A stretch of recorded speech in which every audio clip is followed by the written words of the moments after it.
This tutorial will cover how to make image pop-ins just like this for your video. So here in the timeline I have one of my clients' videos. Now let's say they want to put this graph on screen, but if I play the video now it doesn't look too nice. Circumstances and I just realized. But we're going to fix that. It's super simple. So the first thing that you want to do is right click on the image in your timeline. And then you want to come up here to where it says create compound clip. Once you have this compound clip created, you just want to double click on it and it will bring you to an entirely different timeline. So from here you want to copy and paste the image. So now that you have two, you want to slightly enlarge the one on the bottom layer. And by simply hitting the hide track button, you can see the difference. So once you've made sure that the bottom one is larger, you want to come up to adjustment, over to color wheel. And here where it says tint, you want to bring that exposure all the way down. Then you want to go back to video, down to blend, and put the opacity at 60%. And then come up here and click this to get back to your original timeline. So now that we're back here, you can play around with how big you want the image to be and what position you want it to be on the screen. For this I'm going to make it about this size and put them in the bottom third. And then there's many animations that you can use. You can use this flip animation.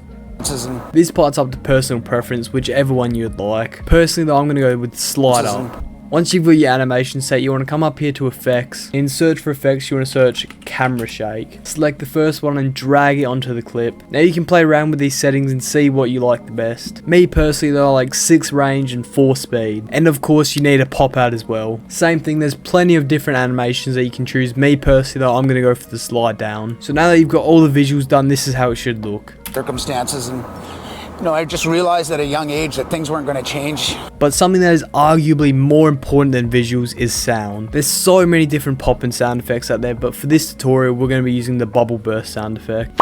We're going to drag that to the timeline, cut it out to where this little spike is. I want to try line that up right with where the image pops in. And for when the image pops out, I'd recommend something kind of like a fast whoosh. So drag that down here as well. This is how the before and the after look. Make sure to subscribe for more tutorials. Circumstances and I just realized at a young age that things weren't going to change.